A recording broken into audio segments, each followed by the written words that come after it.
සාගර YouTube channel එකත් එක්ක එකතු වෙන ඔයගොල්ලෝ හැමෝම මම සාදරයෙන් පිළිගන්නවා. ඔයගොල්ලන්ට පේන නැති මගේ මුළු ස්ටුඩියෝ එකම සම්පූර්ණයෙන් වෙනස් වෙලා. ඔව්. අද ඉඳන් මම Review with Madhujit කියන YouTube playlist එකට අලුත්ම වීඩියෝ සෙට් එකක් එකතු කරන්න හදන්නේ. ඔයගොල්ලෝ දකින්න ඇති අද thumbnail එක. මම topic එක දාලා තිබ්බේ කාලයට අභියෝග කර හෙමින් වයසට යමු. අයින්ස්ටයින්ගේ විශේෂ සාපේක්ෂතාවාදයේ ඇසුරෙන්. ඒක දැක්ක ගමන් ඔයගොල්ලෝ හිතෙන්නේ නැති අද කරන මේ වීඩියෝ එක අදාළ වෙන්නේ ෆිසික්ස් හොඳට දන්න සුපිරියර් මැක්ස් දන්න පුද්ගලයන්ට විතරයි කියලා. නෑ එහෙම දෙයක් නෙමෙයි. මම මේ වීඩියෝ එක ගේන්නේ මැත්ස් සම්බන්ධව හෝ ෆිසික්ස් සම්බන්ධව ලොකු දැනුමක් නැති අපි හිතමු මුකුත්ම දන්නේ නැහැ කියලා. ඒ අයට අයින්ස්ටයින්ගේ විශේෂ සාපේක්ෂතාවාදයේ තියෙන මේ විශ්ම කර්ම දේ මේ අරුම පුදුම දේ පැහැදිලි කරලා දෙන්න. එහෙනම් අපි යමු අද අපේ ටොපික් එකට කාලයට අභියෝග කර හෙමින් වයසට යමු.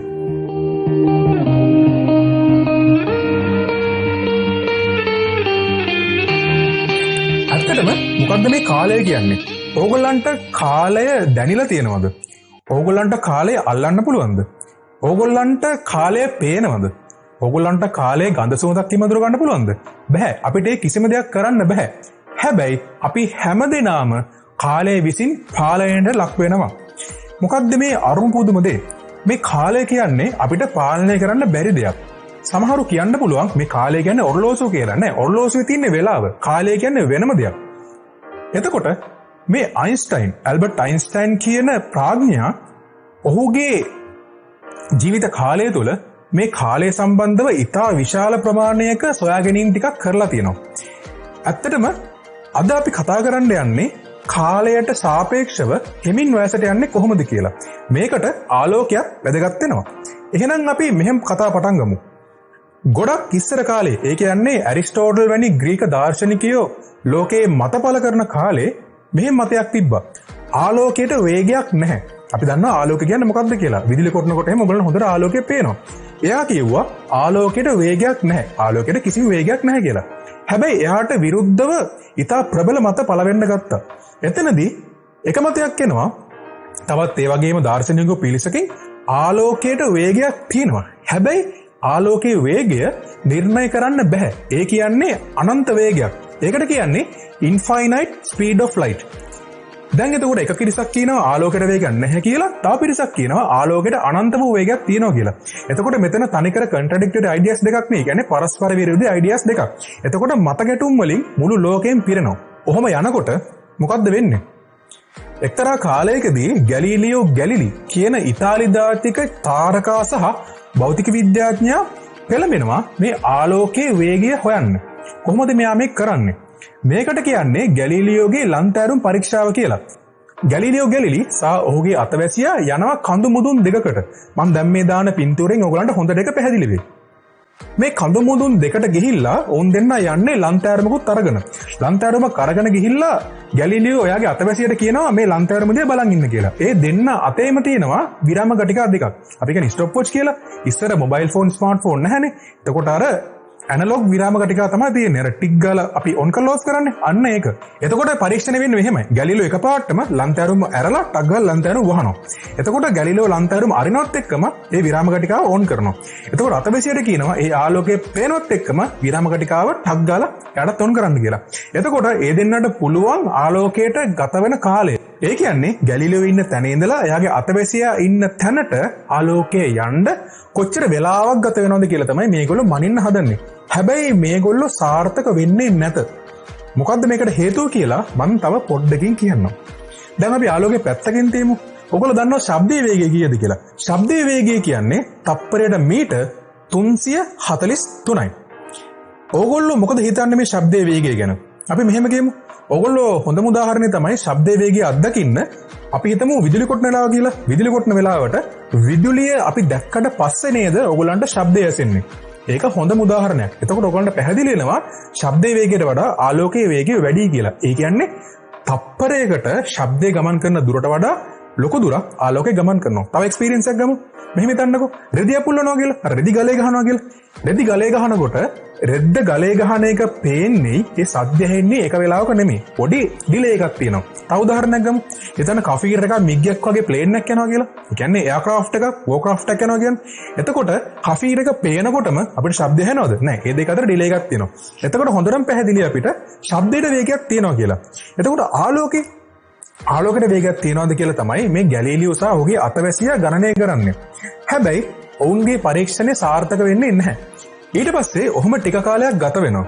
එතකොට තව ඉන්නවා ඩෙන්මාර්ක් ජාතික තාරකා විද්‍යාඥයෙක්. ඔහුගේ නම ඕලේ රෝම. ඕලේ රෝම කියන තාරකා විද්‍යාඥයට පොඩි කාර්යයක් පැවරෙනවා. ඔහුට පැවරෙන කාර්යය තමයි සයුරේ යාත්‍රා කරන නාවිකයන්ට ඔවුන්ගේ නැව් තියෙන තැන් හොයාගන්න පුළුවන් වෙන්න දේශාන්ත සිතියමක් හදන්න කියලා. ඒකට ඔහු පාවිච්චි කරන්නේ බ්‍රහස්පතිගේ චන්ද්‍රයක් ඉන්නවා ආයෝ කියලා. ඔය බ්‍රහස්පතිගේ ආයෝ කියන චන්ද්‍රයාගේ භ්‍රමණය සහ පරිභ්‍රමණය ගණනය කරලා තමයි ඔහු මේ සිතියම නිර්මාණය කරන්න යන්නේ. එතකොට ඔය ඔලේ රෝම කියන තාරකා විද්‍යාඥයා ඕක ගණනය කරනවා. ඒ කියන්නේ බ්‍රහස්පති මෙහෙම ඉන්නවනම් ආයෝ කියන චන්ද්‍රයා බ්‍රහස්පති වටේ මෙහෙම යනවා. එතකොට මෙයා බලන්නේ බ්‍රහස්පතිගේ වටේ ආයෝ චන්ද්‍රයාට ගමන් කරන්න ගතවන කාලය. වාහිතන්න අපි මෙතනින් පටන් ගන්නවා කාලය මයින්ඩ්. අපේ පෘථිවිය තියෙන මෙතන කියන්නකෝ. එතකොට අපිට එක වෙලාවකදී බ්‍රහස්පතිගෙන් ඔන්නෝම ආයෝ චන්ද්‍රය එළියට යනවා පේනවා.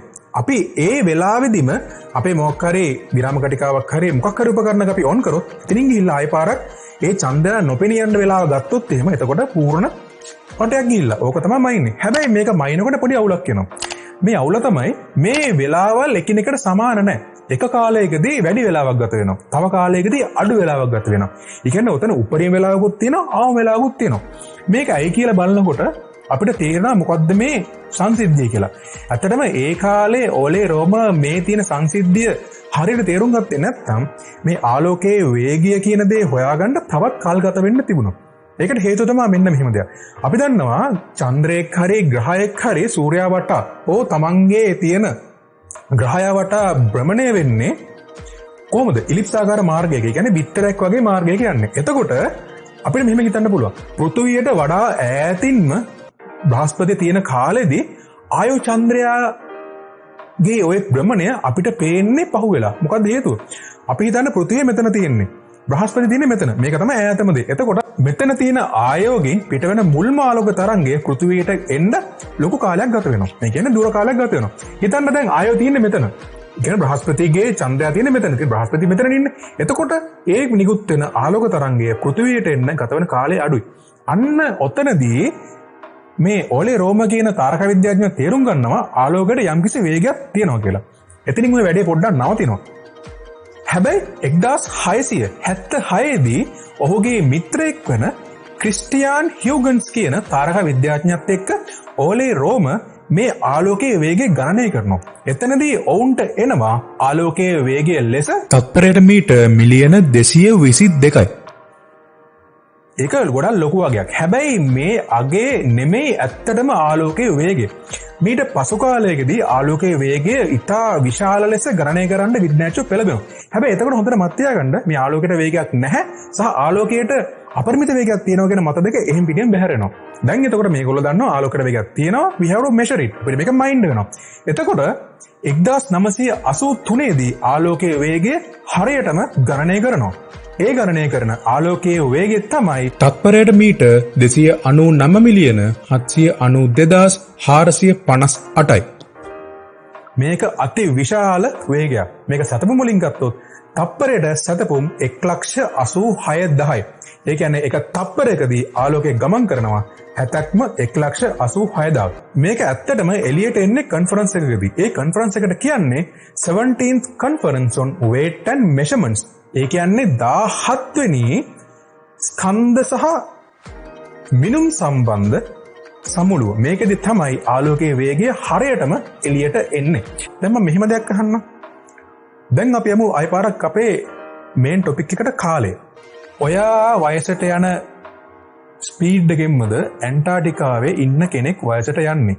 ඔයා වයසට යන වේගයෙන්මද ප්ලේන් එකක යන කෙනෙක්ගේ වයස ගත වෙන්නේ? ඔයා වයසට යන වේගයෙන්මද අභ්‍යවකාශ මධ්‍යස්ථානයක ඉන්න කෙනෙක්ගේ වයස ගත වෙන්නේ. මෙහෙම දෙයක් හිතන්න. තව එක්කෙනෙක් මොකක් හරි ස්පේස් ෂටල් එක නැගලා ආලෝකයේ වේගය වගේ අපි හිතන්න භාගයක් ස්පීඩ් එකකින් ගමන් කරනවා අවුරුදු 10ක් විතර. එතකොට එයාගේ කාලය ගත වෙන්නේ ඔයාගේ කාලයේ ගත වෙන ස්පීඩ් එකෙන්මද? පොඩ්ඩක් නිකන් මනස කලම්බන දෙයක්. ඔන්න ඔතනදි තමයි ඇල්බර්ට් අයින්ස්ටයින්ගේ විශේෂ සාපේක්ෂතාවාදය කියන තියරි එක එළියට එන්නේ. හැබැයි ඇල්බර්ට් අයින්ස්ටයින්ගේ විශේෂ සාපේක්ෂතාවාදය කියන අති ගැඹුරු තියරි එකට අතගහන්න කලින් අපි පොඩ්ඩක් අතගහන්න ඕන තව තැනක් තියෙනවා. ඒක තමයි සාමාන්‍ය සාපේක්ෂතාවාදය. ඔයගොල්ලෝ අහලත් ඇති ජෙනරල් රිලටිවිටි. එහෙනම් අපි බලමු මොකක්ද මේ ජෙනරල් රිලටිවිටි කියන්නේ කියලා. මේ වීඩියෝ එක දැන් සාමාන්‍ය කට්ටිය, ඒ කියන්නේ ෆිසික්ස්, මැත්ස් ගැන දන්නේ නැති කට්ටිය බලනවා නම් කන්ෆියුස් වෙන්න එපා. මේ වෙනකන් මම කියපු දේ ඕගොල්ලන්ට තේරෙන්නේ නැති. මම පොරොන්දු වෙනවා මේ වීඩියෝ එකේ ඉස්සරහට කරන්න යන දේවල් ඕගොල්ලන්ට හැම කෙනෙක්ටම තේරෙන විදිහට මම කරනවා කියලා. හැබැයි අද වීඩියෝ එක පොඩ්ඩක් ඩීප් වෙනවා. අනිවාර්යයෙන්ම අයින්ස්ටයින් මේ ඔප්පු කරපු සමීකරණය මම ඔයාලට ඔප්පු කරලා ඒකේ තියෙන කැල්කියුලේෂන් කරලම පෙන්නනවා ආලෝකයට සාපේක්ෂව අපිට හිමින් වයසට යන්න පුළුවන් කියලා. එහෙනම් මම දැන් කියපු එකට අපි යමු. මොකද්ද මේ ජෙනරල් රිලටිවිටි? එහෙම නැත්නම් ක්ලාසිකල් රිලටිවිටි කියන්නේ කියලා. සම්භාව්‍ය සාපේක්ෂතාවාදය. මොකද්ද මේ සම්භාව්‍ය සාපේක්ෂතාවාදය කියන්නේ? අපිට මේක ගන්න පුළුවන් ක්ලාසිකල් රිලටිවිටි එහෙමත් නැත්නම් ජෙනරල් රිලටිවිටි කියලා. එතකොට මොකද්ද මේ ක්ලාසිකල් රිලටිවිටි වල තියෙන න්‍යාය? ඔයගොල්ලෝ දන්නවා ඇති නිව්ටන්ගේ නියම තුනක් තියෙනවා. හැබැයි මෙතනදී ක්ලාසිකල් රිලටිවිටි නම් අපිට මෙන්න මේ කියන නිර්ණායකයට අපිට එකක වෙන්න සිද්ධ වෙනවා.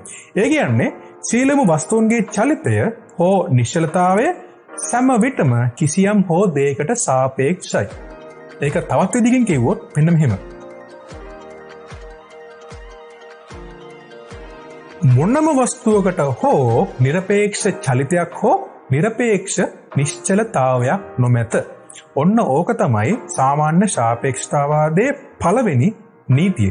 ඇත්තටම පළවෙනි රීතිය. මම මෙතනදී කියන්න මොකද්ද මේ නීති සහ රීති කියන ඒ වගේ වෙනස.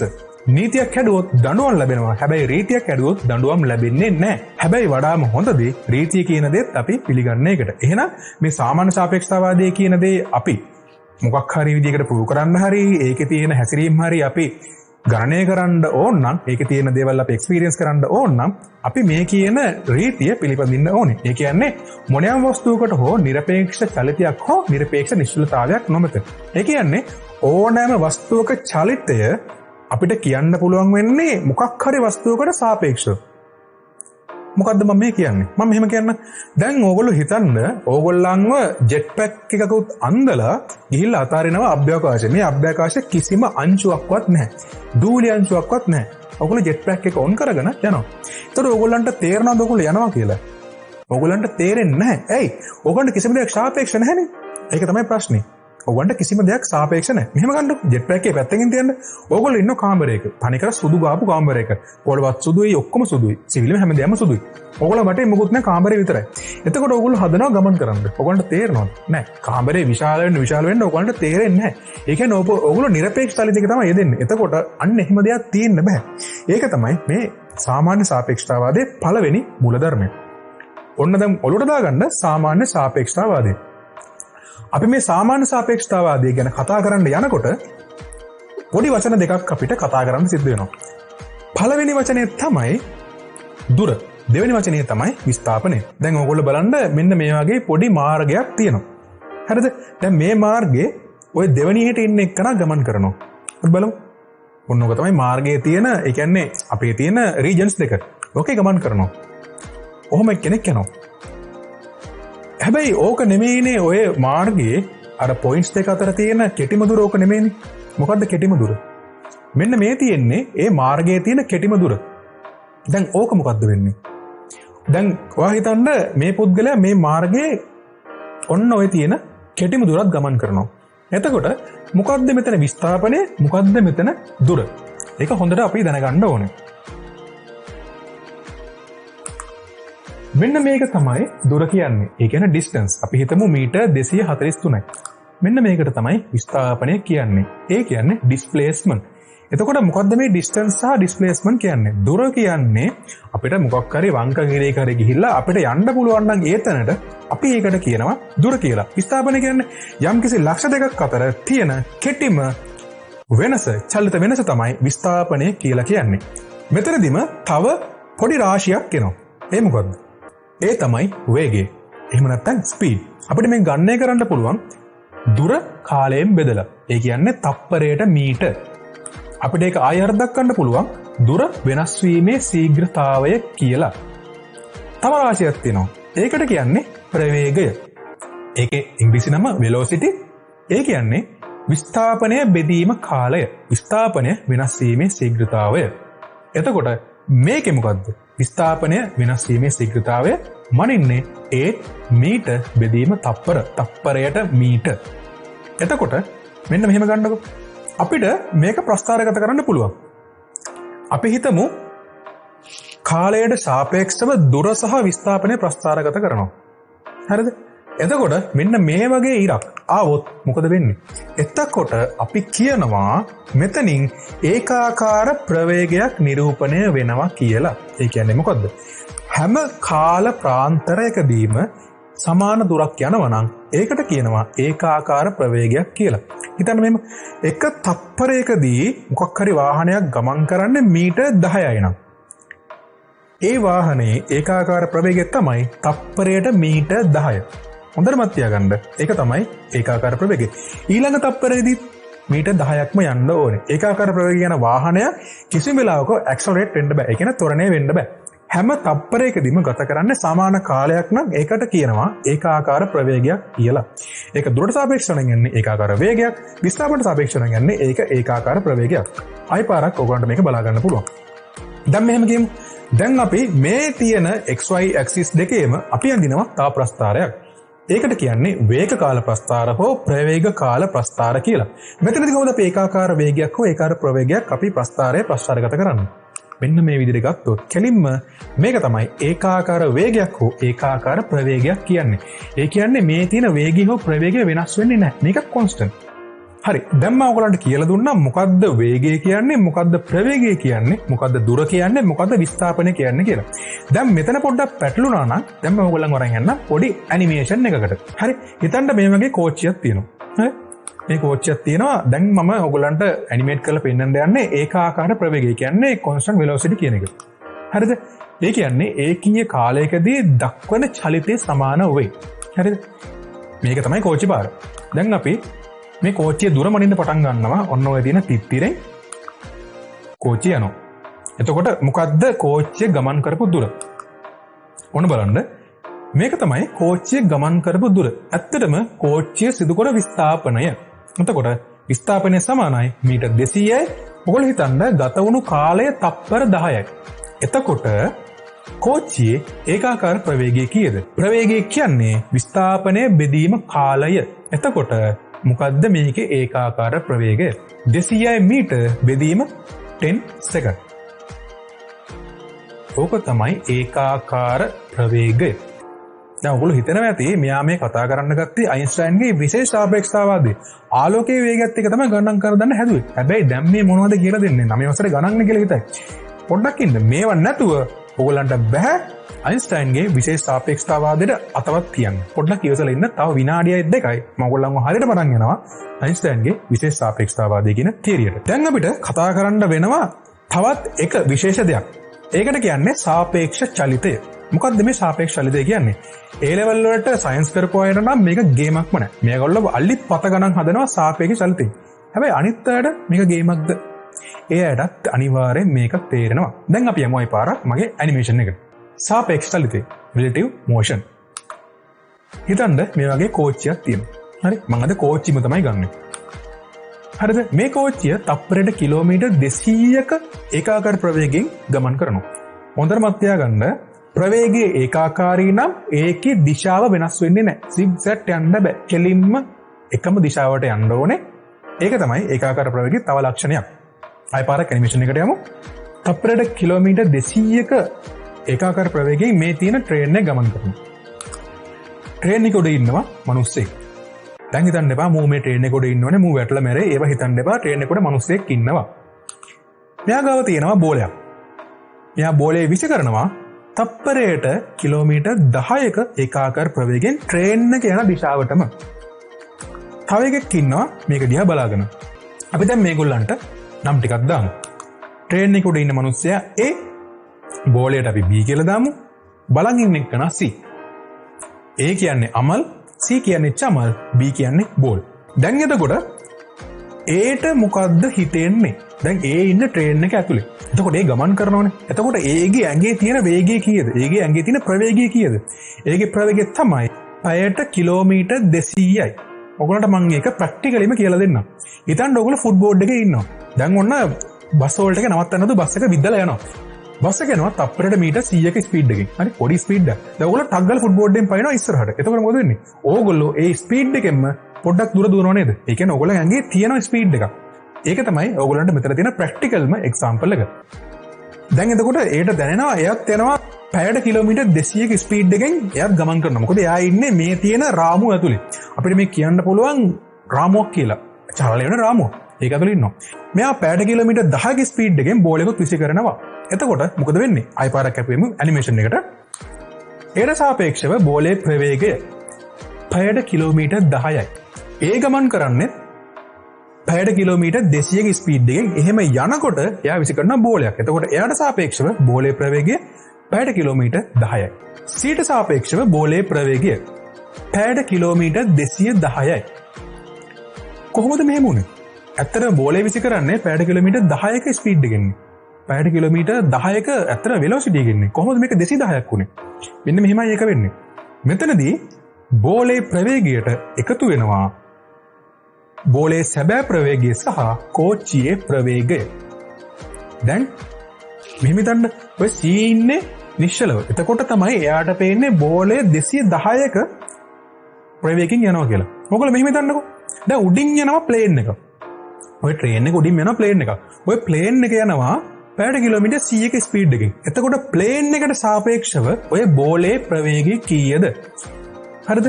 එතකොට ඇත්තටම බෝලේ ඔක විසික් කරද්දී බෝලේ ප්‍රවේගය දැන් කීයද? 210යි. ප්ලේන් එකේ ප්‍රවේගය 100යි. එතකොට ප්ලේන් එකේ ඉන්න මිනිස්සයාට සාපේක්ෂව බෝලේ ප්‍රවේගය වෙන්නේ 210 ඍණ 100. 110යි පැයට කිලෝමීටර්. ඕකට තමයි අපි සාපේක්ෂ චලිතය කියන්නේ.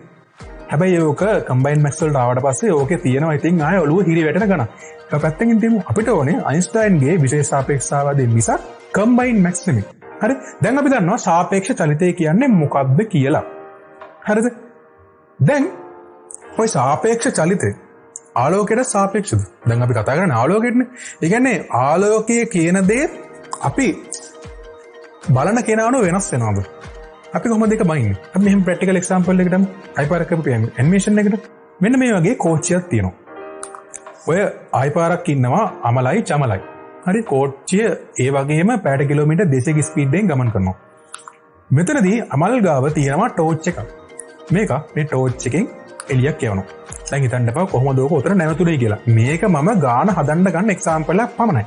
එළියක් යනවා. අපි දන්නවා ආලෝකයේ ප්‍රවේගය කියන්නේ තප්පරයට මීටර් 299 මිලියන 762,458යි. ඒක ඔප්පු කරපු දෙයක්.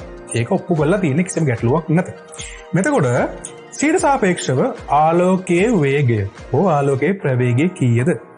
ඔය 299 මිලියන 762,456ට 200ක් එකතු කරලාද අපි කලින් හදපු ගාන විදිහට එහෙම වෙන්න ඕනේ කියලා ඕගොල්ලන්ට හිතෙනවද?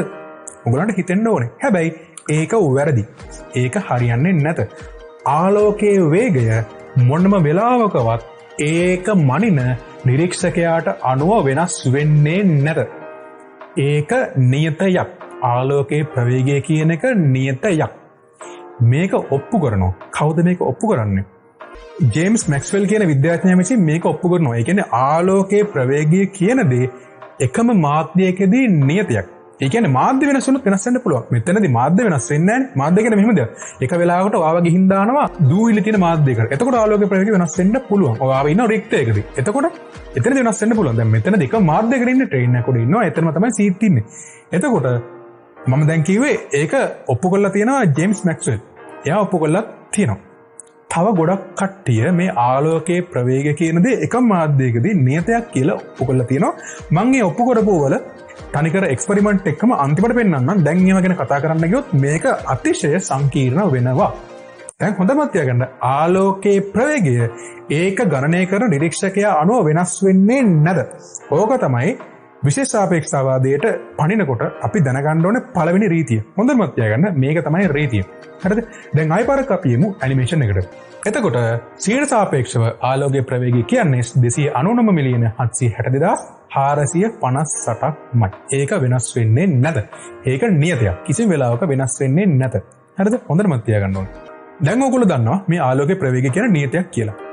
දැන් අපි ගණනය කරන්න ඕනේ අයින්ස්ටයින්ගේ විශේෂ සාපේක්ෂතාවාදයේ තියෙන වෙනස්කම් ඒකේ තියෙන ලස්සනයි බලන්න ඕනේ. හරි ආයෙ පාරක් අපි ඇනිමේෂන් එකට. දැන් ඉස්සෙල්ලා මම ගත්තේ ට්‍රේන් එකේ ප්‍රවේගය 200 පැය කිලෝමීටර එහෙමනේ. දැන් මෙතනදී මම හදන්නේ අයින්ස්ටයින්ගේ විශේෂ සාපේක්ෂතාවාදයට අදාළ ඉක්වේෂන් එක ප්‍රූව් කරන්න. එතකොට මට අගයන් දාගෙන යන්න බෑ. ඕගොල්ලෝ දන්නවා එක එක ඉක්වේෂන් තියෙනවා. ඒ කියන්නේ y = mx + c f = ma ඔය වගේ ගොඩක් ඉක්වේෂන් තියෙනවා. ඒ කියන්නේ සංකේතනෝ තියෙන්නේ. අපිට සංකේත වලට ආදේශ කරලා ඕනම ගාණක් විසඳන්න පුළුවන්. මෙතනදිත් එහෙනම් මම සංකේත පාවිච්චි කරනවා. ආයෙ පාරක් යමු ඇනිමේෂන් එකට. මෙතනදී හිතන්න කෝච්චි ප්‍රවේගය v. පැයට කිලෝමීටර වෙන්න පුළුවන්, තප්පර මීටර වෙන්න පුළුවන් කෝච්චි ප්‍රවේගය v. හරිද? එතකොට ඔහොම කෝච්චියේ v ප්‍රවේගයෙන් ගමනය කරනවා.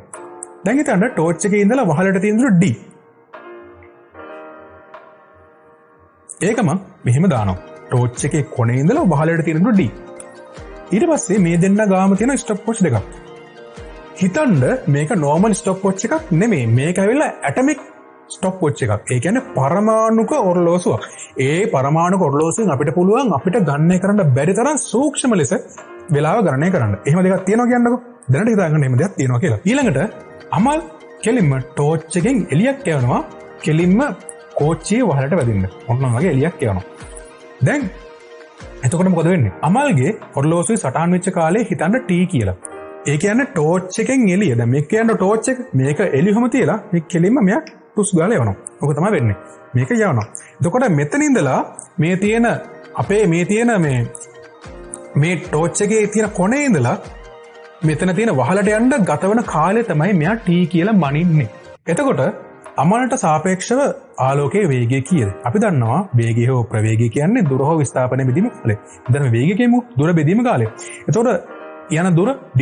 එතකොට ca. c කියන්නේ අපි මෙතන ගමු ආලෝකයට කියන සංකේතය. මේකට කියන්නේ සෙලෙනිටි කියලා. ඒ කියන්නේ මේක ඇවිල්ලා වෙනස් භාෂාවක වචනයක්. මෙතන අපි කියන්නේ සෙලෙනිටි කියන එකේ තේරුම වෙන්නේ ක්ෂණික භාවය කියන එක. අපි කියමු ca.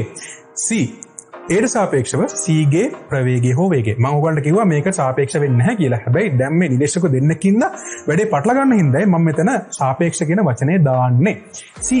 ca = d බෙදීම t. හැබැයි c ගේ ඔරලෝසුව චමල්ගේ ඔරලෝසුවේ ලකුණු වෙන කාලය කීයද? ඒ කාලය tම තමයි. එතකොට චමල්ට කොහොමද පේන්නේ මේ ආලෝකයේ ගමන් කරන විදිය? ඔතන ඔයගොල්ලෝ පොඩ්ඩක් හිතන්න ඕනේ. ඔතනදී මෙහෙමනේ දැන් ඔය ට්‍රේන් එකත් ඔහොම යනවා. මේ ලයිට් එක මේක හිතන්නකෝ. මගේ මේ තියෙන කන්ට්‍රෝල් එක වගේ තමයි. මේ කෙලින්ම ලයිට් එක උඩට යනවා. හරිද? මෙහෙම උඩට යනවා. එතකොට අපි නිශ්චලින්ද අපිට පේන්නේ මෙහෙම කියලා. එතකොට ට්‍රේන් එක යනවා නම් කොහොමද අපිට පේන්නේ? පොඩ්ඩක් මේ ලයිට් එක මෙහෙම ගිහලා නේ වදින්න ඕනේ. උන්වම දෙයක් තමයි වෙන්නේ. හරි. අපි ආයෙ පාරක් යමු ඇනිමේෂන් එකට. එහෙම තමයි අන්තිමට තියෙන්නේ. එතකොට දැන් චමල්ට පේන විදිහට කෝච්චිය v කියන ප්‍රවේගයෙන් කෙලින්ම චමල්ගේ පැත්තට මෙන්න මේ වගේ එනවා. එතකොට එයාට පේන්නේ ඔය තියෙන ආලෝක කිරණය කෙලින්ම විකර්ණය ඔස්සේ ගිහිල්ලා මේකට වදිනවා වගේ. ඒ කියන්නේ විකර්ණය ඔස්සේ ගිහිල්ලා කෙලින්ම වදිනවා වහලට. ඕක තමයි චමල්ට පේන්නේ. එතකොට මොකද වෙන්නේ? චමල්ට සාපේක්ෂව ආලෝකයේ වේගය අපි ගණනය කරන්නේ කොහොමද? එතකොට චමල්ට සාපේක්ෂව ආලෝකයේ ගිය දුර තමයි අර විකර්ණය. ඔයගොල්ලන්ට හොඳනම් පැහැදිලි ඇති විකර්ණය කියන එක සාමාන්‍යයෙන් ත්‍රිකෝණයක එක පාදයකට වඩා අනිවාර්යයෙන්ම දිගයි. මොකද මේක පංචක අණුවේ ත්‍රිකෝණයක්. අපි දැන් එතෙන්ට ආයෙ පාරක් යමු. ඔන්න ඔය විදිහට තමයි එතකොට ඔය ත්‍රිකෝණය තියෙන්නේ. මම ඕක කෙලින්ම අරගෙන වෙනම තැනකට දාගන්නවා මට මේ ගණනය කිරීම කරලා පෙන්වන්න ඕනේ නිසා. ඔන්න ඔය වගේ තමයි ඔය ත්‍රිකෝණය මම ගොල්ලෝ අහකට ගන්නවා. දැන් එතකොට අමලුත් ඉන්නවා චමලුත් ඉන්නවා දෙන්නටම ගත වෙලා තියෙන කාලය t. එතකොට මේ ඍජුකෝණේ ත්‍රිකෝණේ එක පාදයක් d. ඒ කියන්නේ අමල්ගේ ටෝච් එකේ ඉඳලා අර වහලට තියෙන දුර. අමල්ගේ ටෝච් එකෙන් පිට වුණු කිරණය ගමන් කරන දුර තමයි d. එතකොට අනිත් එක කීයද? අනිත් පාදයේ මනින්නේ කොහොමද? අනිත් පාදයේ මයින්කොට ට්‍රේන් එක ගමන් කරන ස්පීඩ් එක කීයද? v. එතකොට ට්‍රේන් එක ගිය දුර කොහොමද හොයන්නේ? අමල්ගේ ඔරලෝසුවේ සටහන් වන කාලය t නම් වේගය සමානයි දුර බෙදීම කාලය. දුර සමානයි වේගය වැඩි කිරීම කාලය. වේගය v කාලය t නම් v වැඩි කිරීම t. අපිට මේක වැඩි කිරීම පැත්තකින් තියලා කෙලිම ලියන්න පුළුවන් vt කියලා. එහෙනම් ආයි පාරක් අපි යමු ඇනිමේෂන් එකට. ඒ තියෙන පාදයේ දිග සමානයි vt. එතකොට අපි දන්නවා පයිතගොරස් සම්බන්ධය. ඍජුකෝණී ත්‍රිකෝණයක කර්ණයෙහි දිගෙහි වර්ගය ඉතුරු පාද දෙකෙහි දිගෙහි වර්ගවල එකතුවට සමාන වේ. එතකොට මේ තියෙන කර්ණයේ දිග කීයද? d වර්ගය ධන vt වල පූර්ණ වර්ගයේ වර්ගමූලය. මේක තමයි පයිතගොරස් සම්බන්ධයෙන් අපිට ගන්න පුළුවන් ගණනය කිරීම. දැන් එතකොට චමල්ට පේන විදිහට ආලෝකයේ ගමන් කරන දුර සමානයි වර්ගමූල d වර්ගයේ ධන vt වල පූර්ණ වර්ගය. ගත වන කාලය t. දැන් එතකොට අමල්ට පේන විදිහට ඒට පේන විදිහට ආලෝකයේ වේගය කීයද? d බෙදීම t. සීට පේන විදිහට චමල්ට පේන විදිහට ආලෝකයේ වේගය කීයද? වර්ගමූල d වර්ගයේ ධන vt වල සම්පූර්ණ වර්ගය බෙදීම t.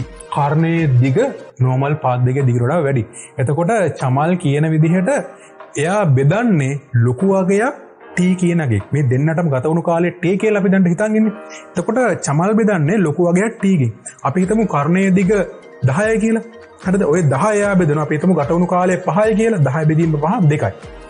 දැන් එතකොට c ට පේන විදිහට d 10 වෙන්න බෑනේ. අපි එකේම 6යි කියලා. එතකොට 6 බෙදුවොත් 5න් එතකොට මොකද වෙන්නේ? එතකොට පොඩි අගයක් එන්නේ. එතකොට මෙතනදී ආලෝකයේ වේගයට එනවා අගයන් දෙකක්. එතකොට මොකද වෙන්නේ? ජේම්ස් මැක්ස්වෙල් කියපු දේ එහෙම් පිටිය වෙනස් වෙනවා. ඒ වගේම මම අර කියපු 17 වෙනි කන්ෆරන්ස් එකේදී ඔප්පු වුණු දේවල් ඔක්කොම වෙනස් වෙනවා. එතකොට මේක හරිද නැත? අපි භෞතික විද්‍යා සිද්ධාන්තයක් එහෙම් පිටින් උල්ලංඝනය කරලා එතකොට මේ කියන විදිහට චමල්ට සහ අමල්ට වේග දෙකක් ආලෝකයට එන්නට බෑ. මේක සම්පූර්ණයෙන් වැරදි. එතකොට මෙතන මොකද්ද වෙලා තියෙන්නේ? එක්කෝ මේ දුර එහෙම මෙහෙන් ඇබෙන්න ඕනේ, ඉලාස්ටික් වෙන්න ඕනේ. ඒක වෙන්නත් බෑ. මේක වෙන්න බෑනේ. මොකද දුර කියන d කියන dම තමයි. එතකොට මොකද්ද වෙන්නේ? දැන් එකම විචල්‍ය තමයි කාලය t. ඔන්න දැන් අපි කෙලින් වෙනවා අයින්ස්ටයින්ගේ විශේෂ සාපේක්ෂතාවාදයට. දැන් එතකොට මේ කියන ආලෝකයේ වේගය හැමතැනම කොන්ස්ටන්ට් එකක් වෙන්න නම් මෙතන මොකද්ද වෙන්න ඕනේ? චමල්ගේ කර්ණයේ දිග, ඒ කියන්නේ වර්ගමූල d වර්ගයේ ධන vt වල පූර්ණ වර්ගය කියන අගය අමල්ගේ d කියන අගයට වඩා ලොකුයි. එතකොට චමල්, ඒ කියන්නේ c නිරීක්ෂකයාගේ කියන සමීකරණය බෙදෙන්න ඕනේ අගය, බෙදෙන්න ඕනේ කාලය ලොකු වෙන්න ඕනේ. මේ මොකද්ද මේ කියන්නේ? දැන් නම් වැඩේ පොඩ්ඩක් පත්තු වීගෙන එන්නේ, මොලේ පොඩ්ඩක් අචල් වීගෙන එන්නේ. එහෙම වෙන්න එපා. හොඳට අහගෙන ඉන්න. අනිවාර්යෙන් මේක මම තේරෙන්න කියලා දෙනවා. එතකොට c ගේ ලෝකේ කාලය ගත වෙලා තියෙන්නේ ඒගේ ලෝකයේ කාලය ගත වෙලා තියෙනවට වඩා වේගයෙන් වෙන්නට ඕනේ. ඒක තමයි මෙතනදී අපිට ගන්න තියෙන නිගමනය. මොකද්ද මම මේ කිව්වේ? දැන් එතකොට හිතන්නකෝ මං මේ කියපු දේ අනුව ඒ කියන්නේ අමල්ගේ කාලය ගත වෙන වේගය, ඒ කියන්නේ අමල් වයසට යන වේගය චමල් වයසට යන වේගයට වඩා අඩු වෙන්නට ඕනේ. ඒ කියන්නේ චමල්ට තප්පර 20ක් යනකොට අමල්ට යන්නේ තප්පර 20ට වඩා අඩු ප්‍රමාණයක්. අන්න එතකොට තමයි c කිය නිරීක්ෂකයා වැඩි කාලයකින් මේක බෙදලා දෙන්නටම එකම ආලෝකයේ ප්‍රවේගයක් ගන්නෙ. ඕක ඔප්පු කරගන්න තමයි ඊළඟට අපි සැරසෙන්නේ. එහෙනම් අපි අයපාරක් යමු ඇනිමේෂන් එකකට. කලබල වෙන්න එපා. අනිවාර්යෙන් මම මේක තේරෙන්න කියලා දෙනවාමයි. ඒ හින්දා දිගටම බලන් ඉන්න. මේක අනිවාර්යෙන්ම හොඳටම තේරෙන්න කියලා දෙනවා. මමගේ ජීවිතේට මේ තරම් සරල විදිහට ෆිසික්ස් ඇත්තට මේක ෆිසික්ස් නෙමේ මේක ක්වොන්ටම් ෆිසික්ස් වලට ගොඩක් සමානයි. විශේෂ සාපේක්ෂතාවාදී කියලා ලෝකේ තියෙන ඇඩ්වාන්ස් තියරි එකක්. මම ඒක මට පුළුවන් උපරිමයෙන්ම සරල කරලා ව්‍යුත්පන්න කරලා තියෙන්නේ. එහෙනම් අපි ආයෙ පාරක් යමු ඇනිමේෂන් එක. හරි අපේ සුපුරුදු ඍජුකෝණීය ත්‍රිකෝණය මෙතන තියෙනවා. ආලෝක වේගය සමානයි තප්පරයට මීටර් 299 මිලියන 760458යි. ස්ටොප් වොච් එක එහෙම තියෙනවා. අමල් ඉන්නවා චමල් ඉන්නවා. දැන් මොකද වෙන්නේ? අපි මෙතනදී හිතමු අමල්ට ගතවන කාලය, ඒ කියන්නේ අමල්ගේ ස්ටොප් වොච් එකේ සටහන් වන කාලය t කියලා. ඇත්තට මොකද මේ ඩෙල්ටා කියන්නේ? ඩෙල්ටා කියන්නේ මොකක් හරි දෙකක වෙනසක්. අපි මේ මැත්ස් වල යොදා ගන්න එක සංකේතය තමයි ඩෙල්ටා කියන්නේ. ඩෙල්ටා කියන්නේ ඇත්තටම ග්‍රීක කෝඩී අකුරක්. වැඩි හිතන්න එපා. නිකන් ත්‍රිකෝණයක් කියලා ගන්න පොඩි ත්‍රිකෝණ මාර්ගයක්. අපි මේක ගන්නවා අමල්ගේ ඔරලෝසුවේ ගත වෙලා තියෙන කාලය ඩෙල්ටා t0. එතකොට චමල්ගේ ඔරලෝසුවේ c ගේ ඔරලෝසුවේ ගත වෙලා තියෙන කාලය ඩෙල්ටා t. කොමන් කලින් කිව්වනේ මේ දෙන්නගේ ඔරලෝසු දෙක ගිහිල්ලා තියෙන්නේ එකම විදිහට නෙමෙයි. අනිවාර්යෙන් වෙනස් විදිහට ගිහිල්ලා තියෙන්නේ. අපි ඒක එහෙමයි කියලා ඔප්පු කරන්නයි මේ යන්නේ. එතකොට එක මේ තියෙන පාදය අපිට ගන්න පුළුවන් c delta t note. c කියන්නේ ආලෝකයේ වේගය, ඩෙල්ටා t නෝට් කියන්නේ ඒගේ ඔරලෝසුවේ සටහන් වෙලා තියෙන කාලය. එතකොට මේ ආලෝක කිරණ යවන්නේ ඒනේ.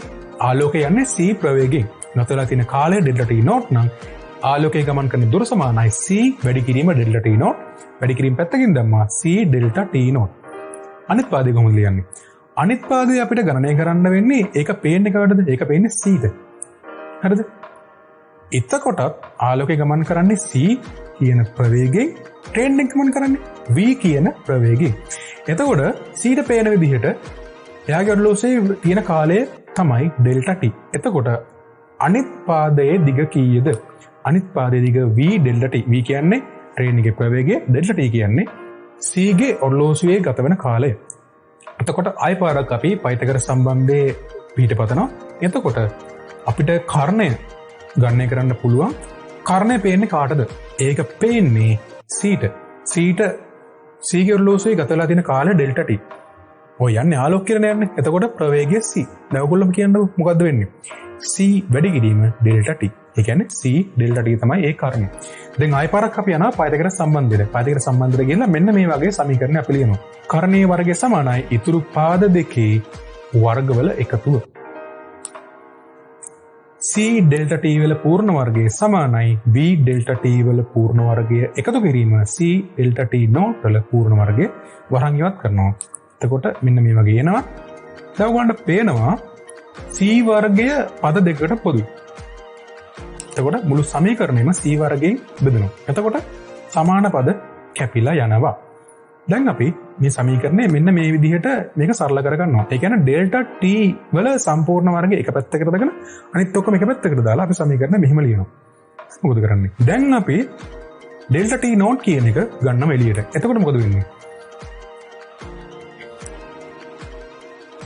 ඩෙල්ටා t නෝට් වල පූර්ණ වර්ගය සමාන වෙනවා මේ වම් අත පැත්තේ තියෙන ලොකු ප්‍රකාශනයට. දැන් මේ ස්ලයිඩ් එක ඉදමදි මම යනවා අලුත් ස්ලයිඩ් එකකට. එතකොට ඩෙල්ටා t නෝට් වල සම්පූර්ණ වර්ගය මේ විදිහට සමාන වෙනවා. එතකොට ඒක ලියන්න පුළුවන් මෙන්න මේ වගේ. මෙතනදී මම කරේ අර උඩ තියෙන වම් අත පැත්තේ තියෙන පද දෙකටම ඩෙල්ටා t වල පූර්ණ වර්ගය පොදුයි. මම ඒක එළියට ගත්තා. එතකොට මට තවත් මේ විදිහට මගේ සමීකරණය සරල කරන්න පුළුවන්. හරිද? දැන් මොකද කරන්නේ? මම ආයෙ පාරක් තව පොඩ්ඩක් මේක සරල කරගන්නවා. දැන් ඩෙල්ටා t නෝට් වල වර්ගයනේ තිබ්බේ. මට වර්ග වැඩක් නැහැ. මම කෙලින්ම දෙපැත්තෙම වර්ග මූලය ගන්නවා. එතකොට මෙන්න මේ වගේ අගයක් එනවා. ඒක මට තවදුරටත් සුළු කරලා ඩෙල්ටා t ඒ කියන්නේ චමල්ගේ ලෝකයේ කාලය කියන පදයට මට සමීකරණයක් ලියන්නට පුළුවන්. මෙතන ඩෙල්ටා t කියන්නේ චමල්ගේ c ගේ ඔරලෝසුවේ ගතවන කාලය. ඩෙල්ටා t නෝට් කියන්නේ a ගේ ඔරලෝසුවේ ගතවන කාලය. c කියන්නේ ආලෝකයේ වේගය. මෙතන වෙනස් වෙන එකම දේ වෙන්නේ v. ඒ කියන්නේ ඔය ට්‍රේන් එක එහෙම නැත්නම් අපි සලකන රාමුව ගමන් කරන ඒකාකාර ප්‍රවේගය විතරයි. මෙතන හොඳට මතක තියාගන්න මෙතන ඒකාකාර ප්‍රවේගයෙන් යනවා නම් විතරයි අපිට ගණනය කරන්න පුළුවන්. හොඳට මතක ගන්න ඕන එක මේ තියෙන වස්තුව ගමන් කරන්නේ ත්වරණයකින් නම් අපිට මේ තියෙන ගණනය කිරීම කරන්න වෙන්නේ නැත. මේක ඒකාකාර ප්‍රවේගයෙන්ම ගමන් කරන්නට ඕනේ. දැන් අපි දන්නවා මේක තමයි අයින්ස්ටයින් ඔප්පු කරපු මේ විශේෂාපේක්ෂතාවාදයේ තියෙන සමීකරණය. මෙතන මේ සමීකරණයට කියන්නේ equation of time dilation. time dilation ඒ කියන්නේ කාල විස්තරයේ සමීකරණය. හරිද? දැන් මේක මෙහෙම කිව්වට බෑනේ. මේක මම ගානක් හදලා පෙන්නන්නම්. එතකොට ඕගොල්ලන්ට හොඳටම තේරුම් ගන්න පුළුවන් මොකද්ද මම මේ කියන දේ කියලා. ආයි පාරක් අපි යමු ඇනිමේෂන් එකට. මෙන්න මෙහෙම තියෙනවා කියන්නකෝ. දැන් අපේ සුපුරුදු විදිහට අපේ ඍජුකෝණ ත්‍රිකෝණෙ තියෙනවා. අපේ ඉක්වේෂන් එක අපි දන්නවා ඩෙල්ටා t කියන්නේ මෙන්න මේ තියෙන සමීකරණය විසඳුවාම එනගේ. ගත වෙලා තියෙන කාලය තප්පර 10යි. Delta t note. ඒ කියන්නේ අමල්ගේ ඔරලෝසුවේ තියෙන කාලය තප්පර 10යි. හිතන්න අමල් ඉන්න රාමුව ට්‍රේන් එක දැන් හිතන්නකො ට්‍රේන් එක පැත්තකින් තියනකො දැන් අමල් ඉන්නේ මොකද අභ්‍යවකාශ යානයක. ඒක ගමන් කරනවා ආලෝකයේ වේගය වගේ 185ක වේගයකින්. ඒ කියන්නේ 185යි c. අපිට මේක තව ටිකක් සුළු කරගන්න පුළුවන් 0.85c 0.85c කියලා. එතකොට සමීකරණ ලියුවහම සමීකරණය එනවා මෙන්න මේ විදිහට. දැන් අපි මේක සුළු කරලා ගන්නවා. එතකොට අන්තිමට මෙන්න මේ වගේ උත්තරයක් එනවා. එතකොට චමල්ගේ ඔරලෝසුවේ ගත වුණු කාලය ඩෙල්ටා t කීයද? ඩෙල්ටා t වලට අන්තිමට එන උත්තරේ තප්පර 18.9යි. හැබැයි අමල්ගේ ලෝකයේ ගත වෙලා තියෙන කාලය තප්පර 10යි. මොකද්ද මම මේ කිව්වේ? ඔන්න කතන්දරේ පටන් ගත්තා. ඒගේ ඔරලෝසුවේ තප්පර 10ක් යනකොට සීගේ ඔරලෝසුවේ ගිහිල්ලා තියෙනවා තප්පර 18.9යි. එතකොට ඒ තප්පර 10ක් වයසට යනකොට C යනවා තප්පර 18.9යි වැඩිපුර වයසට. ඒට වඩා C තප්පර 8.9යි වැඩිපුර වයසට යනවා. මෙතනදී ඒ ගමන් කරන්නේ ආලෝකයේ වේගය වගේ 185ක වේගයකින්. හරි. හොඳට තේරුම් ගන්න. ඔන්න ඕක තමයි කතන්දරේ. මේක තමයි ටයිම් ඩයලේෂන් කියන අයින්ස්ටයින්ගේ විශේෂ සාපේක්ෂතාවාදයේ අග්‍රඵලය. හරි. අපි තව ඉක්වේෂන් එකට තව ගානකට හරි අයපරක් අපේ ඇනිමේෂන් එකට තව පොඩ්ඩක් හොඳට තේරුම් ගන්න. අපේ ඉක්වේෂන් එක මෙහෙම තියෙනවා. අපි හිතමු ඒ ආලෝකයේ වේගය වගේ 95ක වේගයෙන් අභ්‍යවකාශයේ ගමන් කරනවා. මොකක්ද ෂට්ලයක් ගමන් කරනවා. දැන් මාත් එක්ක තරක් කරන් දෙන්න එපා. මේකෙන් ආලෝක වේගයක 95 කියනකොට මේක ගිනි ගන්නවනේ. ස්කන්ධය තව ටිකක් මේ වැඩි වෙනවනේ. ස්කන්ධය අනන්තයට යනවනේ. ඇත්ත ඒවා වෙනවා. දැන් මේක මගේ පළවෙනි වීඩියෝ එක විතරයි. අනිවාර්යෙන් මම ඔයාලට ඒ දේවල් කාලවක්‍රතා අවකාශය, ස්කන්ධය අනන්තය දක්වා ගමන් කිරීම, බ්ලැක් හෝල්, වෝම් හෝල් ඔය තියෙන තියරි ඔක්කොම ඉස්සරහට මම අරන් එනවා. ඒකට ආරම්භය තමයි මේ වීඩියෝ එකකින් මම ගත්තේ. ආයි පාරක් යමු ඇනිමේෂන් එකට. දැන් මොකද්ද කරන්නේ? කෙලින්ම දැම්ම අපේ අගයන් ටික මේ ඉක්වේෂන් එකට. මෙතනදී ඒ ගමන් කරනවා ආලෝකයේ වේගය වගේ 95ක වේගෙන් අවුරුදු 10ක්. අපි මේ හදන්නේ ඒට අවුරුදු 10ක් යනකොට බීට. ඒ කියන්නේ අනිත් නිරීක්ෂකයාට අවුරුදු කීයක් යයිද කියලා බලන්න. මොකද වෙන්නේ? ඒට අවුරුදු 10ක් ගත වුවද සීට වසර 31ක් ගත වී ඇත. ඔයගොල්ලෝ සමීකරණය සුළු කරලා බලන්න. එතකොට ඩෙල්ටා t කියන්නේ 32 years. එතකොට මොකද වෙලා තියෙන්නේ? සීට වඩා හෙමින් ඒ වයසට ගිහිල්ලා තියෙනවා. ඒ කියන්නේ ඒ කියන නිරීක්ෂකයා අවුරුදු 10ක් ආලෝකයේ ප්‍රවේගය වගේ 95ක ප්‍රවේගයෙන් අභ්‍යවකාශයේ ගමන් කරනකොට අවුරුදු 10 අවසානයේ එයාට කාලය ගත වෙලා තියෙන එයා වයසට ගිහලා තියෙන අවුරුදු 10යි. හැබැයි ඒ කාලයේදීම එයා යාගේ යාළුවට කෝල් එකක් දාලා බැලුවොත් එයා අවුරුදු 32කින් වයසට ගිහිල්ලා. මාර දෙයක්. ඒ කියන්නේ ඒට වඩා අවුරුදු 22ක්. පොඩි ගානක් නෙමෙයි අවුරුදු 22ක් C වයසට ගිහිල්ලා. අයපාරක් මේ සමීකරණ දිහා බලන්න. මේ සමීකරණයට අනුව අපි නම් ආලෝකයේ වේගයට සාපේක්ෂව යන්නේ. අපි ආලෝකයේ වේගයෙන් යනකොට මොකද වෙන්නේ? ආලෝකයේ වේගයෙන් අපි ගියොත් අපේ කාලය අපේ වයසට යෑම නවතිනවා. ඒක කෙලින්ම නවතිනවා.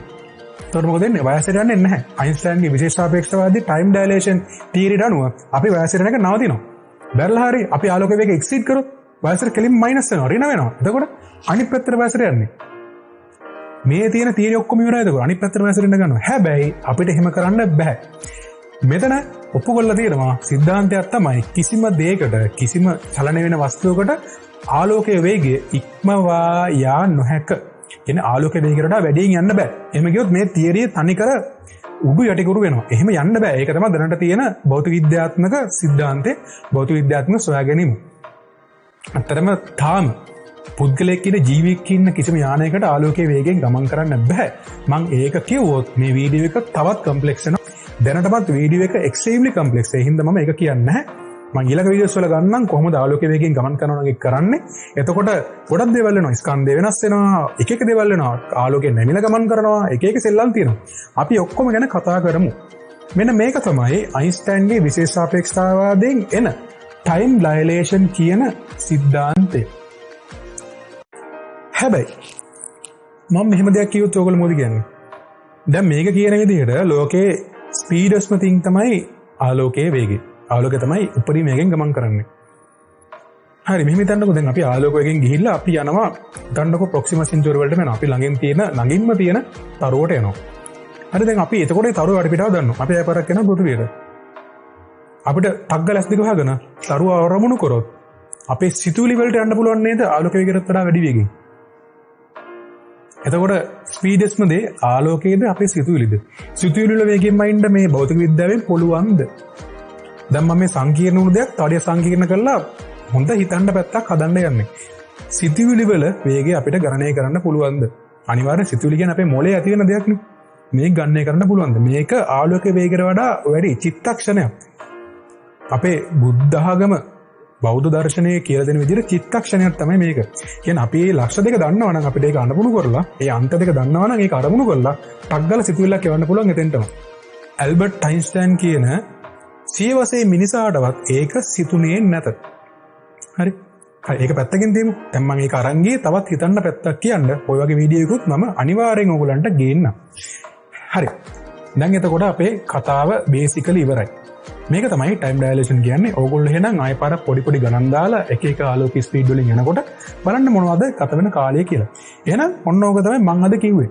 කාලයට අභියෝග කරලා හෙමින් වයසට යමු. ඒ කියන්නේ අපි ආලෝක වේගයට ලං වෙන්න අපේ වයසට යාම මේ සෛද්ධාන්තිකව අඩු වෙනවා. මේක ඔප්පු කරලා තියෙනවා. දැන් අපේ මේ ඉතින්කො වෙස්ටර්න් සයන්ස් මේවා කියනකොට අපිට බෑ මේවා ඔප්පු කරන්න ඕනේ. අනිවාර්යෙන් අපි ඔප්පු කරලා පෙන්වන්නට ඕනේ. මොනවද මේවා ඔප්පු කරන්න තියෙන සාක්ෂි? මෙතනදී එක පරීක්ෂණයක් තියෙනවා. මෙතනදී මේගොල්ලෝ කරන්නේ ගුවන් යානා 3ක් ගන්නවා. ගුවන් යානා 3ක් අරගෙන රොකට් 3ක් කියන්නකො. කියන්නේ අති වේගයෙන් යන මිග් 3ක් කරගන්නවා. මේක ඇතුලේ තියෙනවා ඇටොමික් පොස් 3ක්. පරමාණුක ඔරලෝසු 3ක් තියලා මේ තුන යවනවා එකිනෙකට වෙනස් ඒකාකාර ප්‍රවේගයන් වලින් අපේ පෘථිවිය වට. අවුරුද්දක් යවලා ඒ තුනම බානවා. බෑවට පස්සේ බලනවා මේ තියෙන ඔරලෝසු වල කාලය. එතකොට කාලය ගන්න එකලා බැලුවාම ඒ අදාළ අගයන් මේ ඉක්වේෂන් එකට දැම්මාම හරියටම අයින්ස්ටයින්ගේ මේ තියෙන ඉක්වේෂන් එක ප්‍රූව් කරනවා. එතකොට ඒක එකක්. තව දෙයක් තියෙනවා. ඔයගොල්ලෝ දන්නවා GPS සැටලයිට් වලින් දත් එවනවා. ඒවත්දී GPS වලින් ගණනය කරලා තියෙනවා. අපි GPS එකේ ඉඳලා දත් එවනකොට පෘථිවියට ඒ දෙක අතර පොඩි ලැග් එකක් තියෙනවා. ටයිම් ඩයලේෂන් කියන දෙයක් නැත්තම් එහෙම ලැග් එකක් ඇත්තටම නැති වෙන්න ඕනේ. හැබැයි එහෙම ලැග් එකක් තියෙනවා. ඒ ලැග් එක ගණනය කරලා ඒක මේ ඉක්වේෂන් එකට දාලා ආයෙ පාරක් පොඩ්ඩක් කලින් හරි පස්සේ හරි දත්තට ගෙවන්න ගත්තොත් එහෙම හරියටම අරක නිකුත් වෙනකොටම පෘථිවියට එන එක ලැග් එකක් නැති වෙනවා. ඕක එක දෙයක්. තවත් ඔය වගේ ගොඩාක් තියෙන එක්ස්පෙරිමන්ට් මෙතෙන්ට කරපු ඒ ඔක්කොම කියන්නේ නැහැ. මම දෙකයි කිව්වේ. ඔයගලන්ට ඕන නම් කෙලින්ම හොයන්න පුළුවන්. එක්ස්පෙරිමන්ට් ෆෝ ටයිම් ඩයලේෂන් ගහන්න සෑහෙන එක්ස්පෙරිමන්ට් ප්‍රමාණයකේ ඔයගලට මේ තියෙන තියරිස් හොයන්න ඕන නම් කෙලින්ම රිසර්ච් බේස් ඔයගලන්ට තියෙන කෙලින්ම සයන්ස් රිලේටඩ් එකට ගිහිල්ලා සර්ච් කරන්න ස්පෙෂල් රිලේටිවිටි කීවර්ඩ් එක ගහන්න අනිවාර්යෙන් පේපර්ස් එනවා. ටයිම් ඩයලේෂන් ඔෆ් ස්පෙෂල් රිලේටිවිටි ඒ වගේම කීවර්ඩ්ස් එනවා. දැන් අද ඇත්තටම දැන් මගේ වීඩියෝ එක ඉවරයි. හැබැයි මගේ කතානායකයා කවුද? මගේ කතානායකයා තමයි ඇල්බර්ට් අයින්ස්ටයින්. මං ඔහු ගැන පොඩ්ඩක් කිව්වේ නැත්නම් ඇත්තටම මම කරන අඩුපාඩුවක් වෙනවා. ඇල්බර්ට් අයින්ස්ටයින් ඉපදෙන්නේ 1879 මාර්තු 14 වෙනිදා ජර්මනියේ. ඔහු මියන්නේ 1955 අප්‍රේල් 18 වෙනිදා ඇමරිකාවේ. ඇල්බර්ට් අයින්ස්ටයින් කියන විද්වතා ලෝකය වෙනස් කරනවා ස්පෙෂල් රිලේටිවිටි කියන සිද්ධාන්තය. මොහු මේ සිද්ධාන්තය ලෝකයට හඳුන්වා දෙනකොටත් මොහු ආචාර්ය උපාධිය ලැබපු කෙනෙක් නෙමෙයි. ඇත්තටම මොහු මොන වගේ කෙනෙක්ද? ඇත්තටම මොහු පේටන් ස්විට්සර්ලන්තයේ පේටන් ඔෆිස් එකක පේටන් ක්ලාක් කෙනෙක්. මොහු එකපාරක් වැඩට යනකොට මොහු දකිනවා ක්ලොක් ටවර් එකක් ඔරලෝසු කොනුවක් දකිනවා. මොහු උතරින් යනකොට මොහුට හිතෙනවා හරි දැන් මම ආලෝකයේ වේගෙන් යනවා. එතකොට මම ඔරලෝසු කොනුව දිහා හැරලා බලනකොට මට ඔරලෝසු මොන වගේ පෙනේද? මොහු කෙලින්ම සිතින් දකිනවා මොහු ආලෝක වේගෙන් යනකොට මොහු ඔරලෝසු කොනුව දිහා බලද්දී ඔරලෝසු කනුවේ ඔරලෝසු නතර වෙලා තියෙනවා. කොහොමද වෙන්නේ? ඒක වෙන්නේ මෙහෙම. මොකක්ද වස්තුවක් අපිට පේන්න නම් ඒ වස්තුවේ නිගත වෙන ආලෝක කිරණේ අපේ ඇහි වදින්න ඕනේ. ඒ කියන්නේ ඔතන එයා ඒක පාස් කරනකොට වෙන කිරණේ විතරයි යාගේ ඇහි වදින්නේ. මොකද එයාත් යන්නේ ආලෝක වේගෙන්නේ. අනිත් කිරණ එකක්වත් එන්නේ නැහැ. ඒ හින්දා ඔරලෝසු නැවතිලා තියෙනවා. මේක මොහු කියනවා මොහුගේ ඔළුවේ තනිකර පරමාණු බෝම්බයක් පිපුරුවා වගේ වෙනවා කියලා. මොහු කරපු සාකච්ඡාවක පසු ඒක දන්නලා තියෙනවා. ඔයගොල්ලන්ට කෙලින්ම විකිපීඩියා වගේ යූස් කරනවා නම් සර්ච් කරලා කෙලින් මේක බලන්න පුළුවන්. එතකොට මේ 1905 තමයි මේ ඔහුගේ විපර්යාසය වෙන්නේ. 1905 දී මොහු ඇනලස් ඉන් ෆිසික්ස් කියන ජර්නල් එකට ඇත්තටම ජර්මන් ජර්නල් එකට පේපර්ස් 4ක් දානවා. රිසර්ච් පේපර් 4ක් එක අවුරුද්දේ දානවා. මේ අවුරුද්දට කියන්නේ ඇනනස් මිරබලිස් සිය. මේ පේපර්ස් වලට කියන්නේ ඇනනස් මිරබලිස් පේපර්ස් කියලා. පළවෙනි පේපර් එක මොහු දාන්නේ ප්‍රකාශ විද්‍යුත් චාචරණයට තමයි පළවෙනි පේපර් එක දාන්නේ. දෙවෙනි පේපර් එක මෙයා දාන්නේ බ්‍රවුනියන් චලිතයට. ඒ කියන්නේ බ්‍රවුනියන් මෝෂන් එකට. තුන්වෙනි පේපර් එක තමයි මෙයා කෙලින්ම ස්පෙෂල් රිලටිවිටි එම් කරලා දාන්නේ. හතරවෙනි සහ අවසාන පේපර් එක මෙයා කෙලින්ම දාන්නේ mass energy equivalence. ඒ කියන්නේ ස්කන්ධ සහ ශක්තිය අතර තියෙන සම්බන්ධතාවය. මේකෙත් තමයි E සමාන mc වර්ගය කියන ලෝකය වෙනස් කරපු ඉක්වේෂන් එක ඇල්බර්ට් අයින්ස්ටයින් ප්‍රූව් කරන්නේ. හරි. කලින්ම විස්තර කළේ ඇල්බර්ට් අයින්ස්ටයින්ගේ මේ පේපර්ස් ටික නිකන් මාතෘකාවෙන් විතරයිනේ.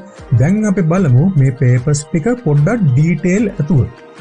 මේ අවුරුද්දට ඒ කියන්නේ 1905 කියන අවුරුද්දට කියන්නේ ඇනස් මිරාබලිස් ඉයර් කියලා. ඒ කියන්නේ ආශ්චර්යයේ අවුරුද්ද. ෆිසික්ස් වල ආශ්චර්යයේ අවුරුද්ද තමයි 1905 කියන්නේ. ඒකට ඇත්තටම හේතු වෙන්නේ ඇල්බර්ට් අයින්ස්ටයින් පබ්ලිෂ් කරන පේපර්ස් 4.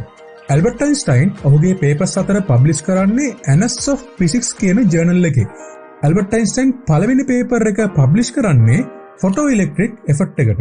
ඒකේ ටොපික් එක වෙන්නේ a heuristic point of view concerning the production and transformation of light.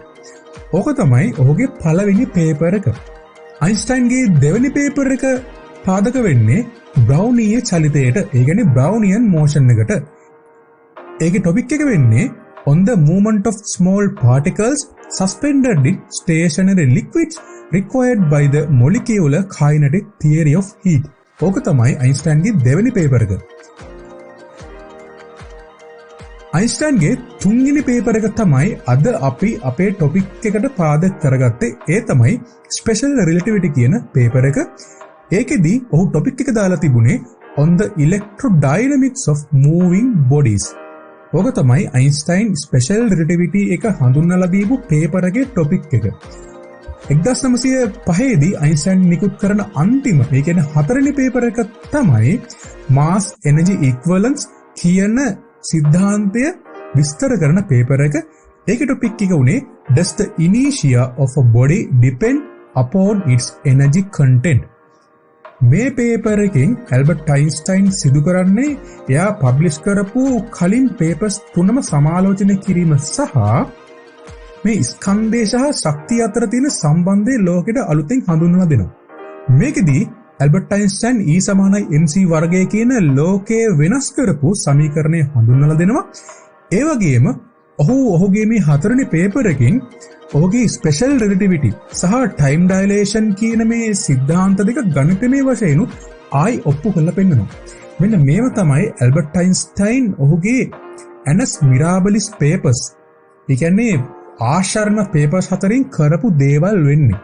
ඇත්තටම මේ වෙනකොටත් ඔහුට ඔහුගේ ආචාර්ය උපාධිය හම්බෙලා තිබුණේ නැහැ. මේ පේපර්ස් ටික දැම්මට පස්සේ තමයි ඔහුට ඔහුගේ ආචාර්ය උපාධිය හම්බෙන්නේ. ඔහුට ආචාර්ය උපාධිය හම්බෙන්නේ සූරිච් යුනිවර්සිටි එකෙන්. ඔහුගේ තීසිස් එක, ඒ කියන්නේ PhD එකේ තීසිස් එකේ ටොපික් එක වෙන්නේ a new determination of molecular dimensions. මෙන්න මේ තීසිස් එක පාදක කරගෙන ඔහුට ඔහුගේ ආචාර්ය උපාධිය හම්බෙනවා. මේක තමයි ඇත්තටම ඇල්බර්ට් අයින්ස්ටයින්ගේ ස්වර්ණමය අවුරුද්ද. අපි එතකොට ඇල්බර්ට් අයින්ස්ටයින්ගේ මේ ස්වර්ණමය අවුරුද්ද වුණ 1905 අවුරුද්ද ගැන කතා කරා. දැන් ඕගොල්ලෝ කැමති ඇති ඇල්බර්ට් අයින්ස්ටයින් පොඩි කාලේ ඉඳලා ඔහුගේ අවසාන කාලය වෙනකම් පොඩ්ඩක් ඔහුගේ පින්තූර ටිකවත් දකින්න. දැන් අපි ඒක බලමු.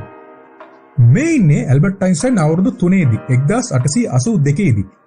මේ ඉන්නේ ඇල්බර්ට් අයින්ස්ටයින් අවුරුදු 14 දී. මේ ඉන්නේ ඇල්බර්ට් අයින්ස්ටයින් අවුරුදු 25 දී 1904 දී. මේක තමයි ඇනස් මිරාබලිස් ඉයර්. මේ ඉන්නේ අවුරුදු 42 දී ඇල්බර්ට් අයින්ස්ටයින් 1921 දී. ඒ කියන්නේ නොබෙල් ත්‍යාගය, භෞතික විද්‍යාව සම්බන්ධ නොබෙල් ත්‍යාගය ඔහුට හිමි වුණ අවුරුද්ද තමයි 1921 කියන්නේ. මේ ඉමේජ් එක නම් හැමෝම වගේ දැකලත් ඇති. අවුරුදු 58 දී 1935 දී ඇල්බර්ට් අයින්ස්ටයින්ගේ පෝර්ට්‍රේට් එක මේ තියෙන්නේ. එතකොට මේක තමයි ඇල්බර්ට් අයින්ස්ටයින්ගේ ලෝක ප්‍රසිද්ධ පින්තූරය. අවුරුදු 70ක් වයසේදී ඇල්බර්ට් අයින්ස්ටයින් 1947 දී පෙනී සිටිපු ඡායාරූපය තමයි මේ තියෙන්නේ. දැන් එහෙනම් අපි බලමු ඇල්බර්ට් අයින්ස්ටයින්ට මේ කරපු දේවල් වලට හම්බුණු අවෝඩ්ස් මොනවද කියලා. 1920 දී ඔහුට බර්නාඩ් මෙඩල් එක හම්බෙනවා. 1921 දී ඔහුට ත්‍යාග 3ක් හම්බෙනවා. භෞතික විද්‍යාව සම්බන්ධ නොබෙල් ත්‍යාගය හම්බෙනවා. මැටියුකි මෙඩල් එක හම්බෙනවා. ඒ වගේම ෆොමෙන්ස් RS කියන අවෝඩ් එක ඔහුට හම්බෙනවා. 1925 දී ඔහුට කොප්ලි මෙඩල් එක හම්බෙනවා. 1926 දී ඔහුට රොයල් ඇස්ට්‍රොනොමිකල් සොසයිටි එකේ රන් පදක්කම හම්බෙනවා. 1929 දී මැක්ස් ප්ලාන්ක් මෙඩල් එක ඔහුට හම්බෙනවා. අපි තාපගතික විද්‍යාව තාපය ගැන ඉගෙනගෙන තියෙනවා නම් ওই මැක්ස් ප්ලාන්ක් කියන්නේ කවුද කියලා අපි හොඳටම දන්නවා. එතකොට 1942 දී මොහුට නැෂනල් ඇකඩමි ඔෆ් සයන්ස්, ඒ කියන්නේ ජාතික විද්‍යා ඇකඩමි එකේ මෙම්බර්ෂිප් එක හම්බෙනවා. මේ ඔක්කොටම පස්සේ මොහුට 1999 දී Time person of the century කියන විරුදාවලිය හම්බෙනවා. ඒ කියන්නේ සියවසේ මිනිසා. හැබැයි 1999 දී මොහුට ටයිම් පර්සන් ඔෆ් ඉයර් කියන විරුදාවලිය හම්බෙනකොටත් ඇල්බර්ට් අයින්ස්ටයින් ලෝකෙන් සමු අරගෙන ඔන්න ඕක තමයි එහෙනම් ටයිම් පර්සන් ඔෆ් සෙන්චරි දශකයේ කාල මිනිසා නැමැති ඇල්බර්ට් අයින්ස්ටයින් ව්‍යුත්පන්න කරපු විශේෂ සාපේක්ෂතාවාදයේ අග්‍රඵලය වන ටයිම් ඩයලේෂන් කියන කතාව. දැන් ඔයගොල්ලෝ හිතන්න එපා මාත් එක්ක දැන් ස්පෙෂල් රිලටිවිටි කතා කරා, ටයිම් ඩයලේෂන් ඉක්වේෂන් එක ගේමක් නැතුව ඔප්පු කරගත්තා, දැන් ස්පෙෂල් රිලටිවිටි දන්නවා කියලා. අනේ එහෙම නැත. මමවත් ස්පෙෂල් රිලටිවිටි කියන එකේ 0.01ක්වත් දන්නේ නැහැ. අපේ මොලේ අයින්ස්ටයින් ඔප්පු කරපු දේවල් 100%ක් තේරුම් ගන්න තරම් තාම වර්ධනය වෙලා නැහැ. අපි මේ කතා කළේ ඇල්බර්ට් අයින්ස්ටයින්ගේ එක කෙස් ගහක් තරමට දැනුමක් විතරයි. අපිට තව කතා කරන්න දේවල් ගොඩක් තියෙනවා. එහෙනම් මම මේ කරපු වෙනස්ම දේ වීඩියෝ එක ඕගොල්ලෝ මොන විදිහට ගනීද කියලා මම දන්නේ නැත. මේ කඩන ප්‍රචාරත් එක්ක මම ඉස්සරහට මොන වගේ වීඩියෝස් කරනවද කියලා මම තීරණය කරන්න. ඒ වගේම ඕගොල්ලන්ට මන් ලව්වා මේ වගේ අමුතු වීඩියෝස්, මේ වගේ විද්‍යාත්මක පසුබිමක් තියෙන අමුතු වීඩියෝස් කරන්න ඕන නම් කමෙන්ට් එකේ දාන්න. මම අනිවාර්යෙන් මේ හැම එකක්ම මගේ ෆියුචර් වර්ක්ස් වලට දාගන්නවා. මම හැම දෙයක්ම මාක් කරගෙන ඒවට ගැලපෙන වීඩියෝස් ලබා දෙන්න පොරොන්දු වෙනවා. එහෙනම් වැඩේ ඉවරයි. ආයෙත් මේ වගේ වීඩියෝ එකකින් ඉක්මනට හමු වෙමු. මම මදජිත් සාගර.